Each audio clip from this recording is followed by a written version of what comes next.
Okay, I'm going to be going over the pump assembly. As you can see there, the two different spring types. The dual spring is the earlier version. I'll be using the single spring and a 13 vein kit. And here's the snowflake piece I was talking about in the other videos, where you have to have the bushing countersunk enough to where the snowflake piece won't rub against it. Just trying to get the camera set up so you can see it a little bit better.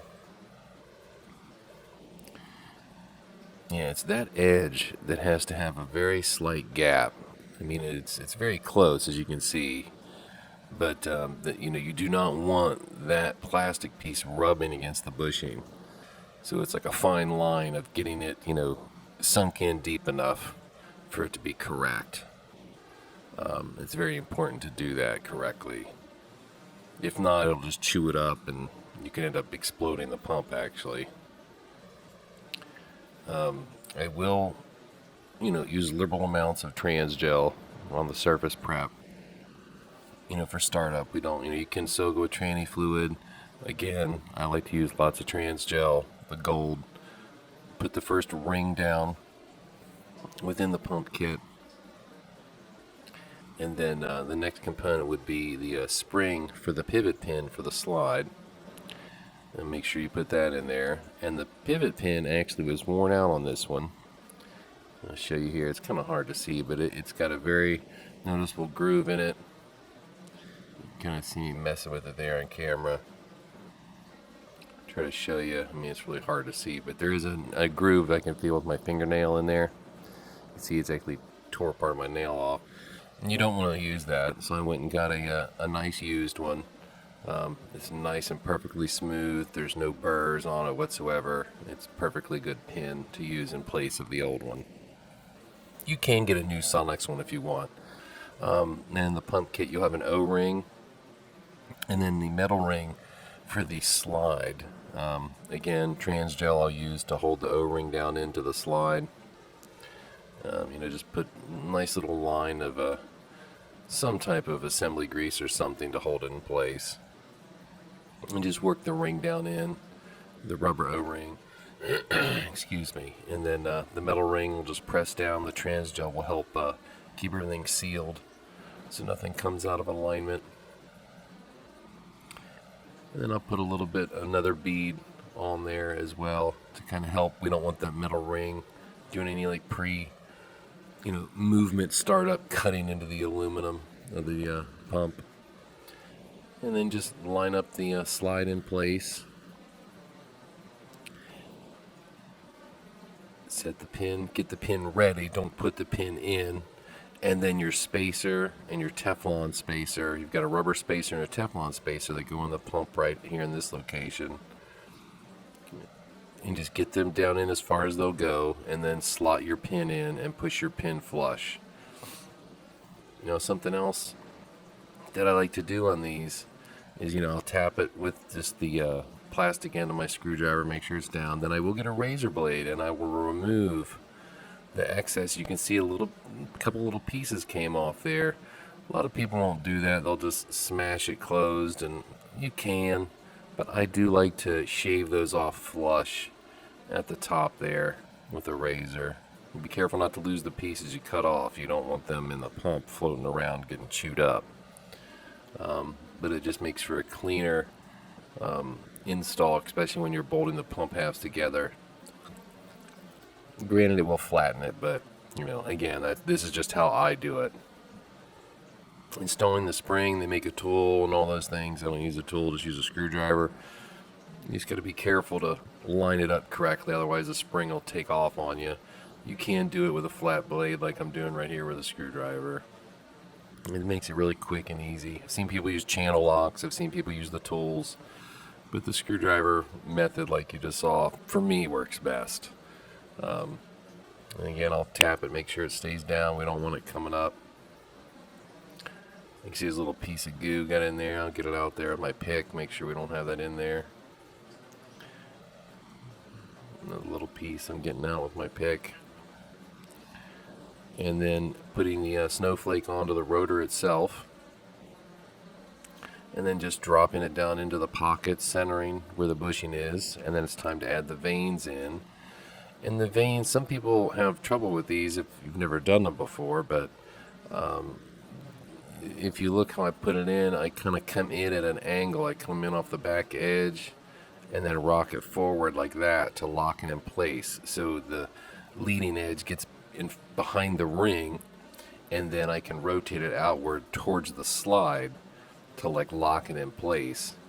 And it will get harder the further down the line you get. As you can see, they're kind of just dropping in at this point. But see, that one's not.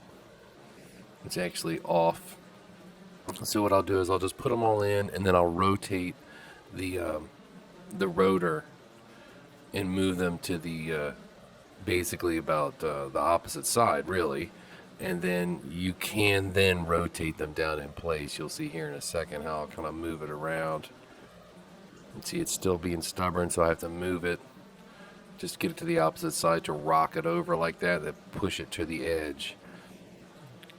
And you just do that for each consecutive one. This one is a 13 vane. And just, line them up. Very easy. Make sure everything's clean. Get your other ring, the top ring. Excuse me again. It is a unbreakable ring.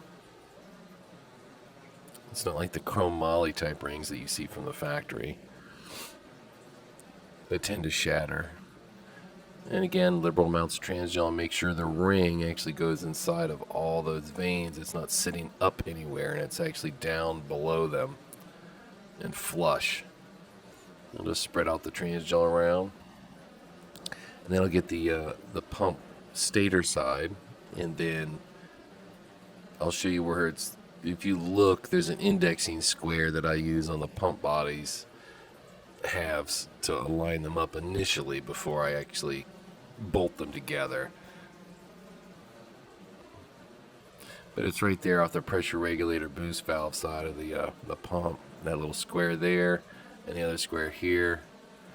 Just line those up when you're going to put the halves together. You can see I have the two new bushings in it.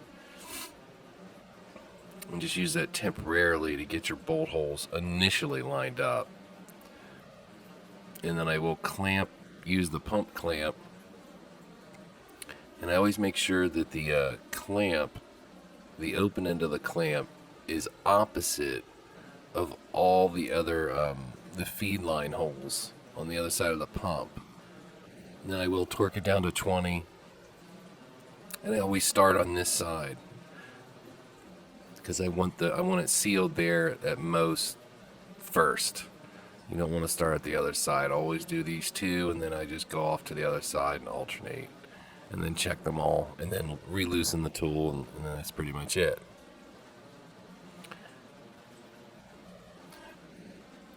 I did have the stator removed. I did flat file both pump halves.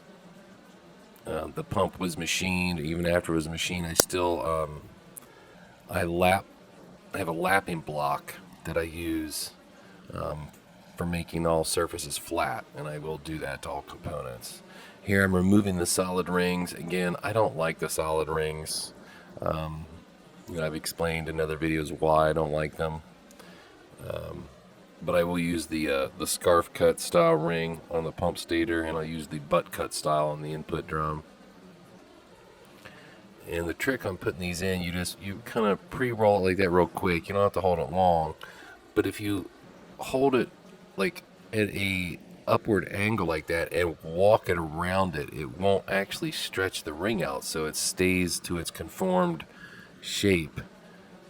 Now I'm holding it and just pushing it and letting it roll while it's still vertical like that, and you'll see I don't even have any transgel to hold it in place, and it'll stay in place perfectly. It just has to do with the way I'm holding the ring when I'm actually rolling it around the stator. And again, some people don't like the scarf cuts, they like the solid cuts, but I found you get a better pressure, believe it or not, with a scarf cut, because the way the fluid gets behind the ring and pushes outward. Kind of almost like a metal ring, but not the negative effects of a metal ring. And there I'm putting the TCC valve And the video didn't pick it up, but I did put the 2 springs in, the valve, the retainer, and then I'm putting the snap ring in here. It is getting a boost valve, a Transgo 0.500 boost valve, a new spring set on the other side of the pump, which you'll see here in a moment. It is kind of tricky to install these sometimes. I was trying to show you, but you can't see with the video. I'll use a small screwdriver to press the valve down and hold the valve down like that. And I'm holding the valve down while I'm working the snap ring in. It makes it a lot easier to get the ring in without deforming the ring. Boost valve's not as bad to get in. You know, I don't run into many problems with getting the rings bent.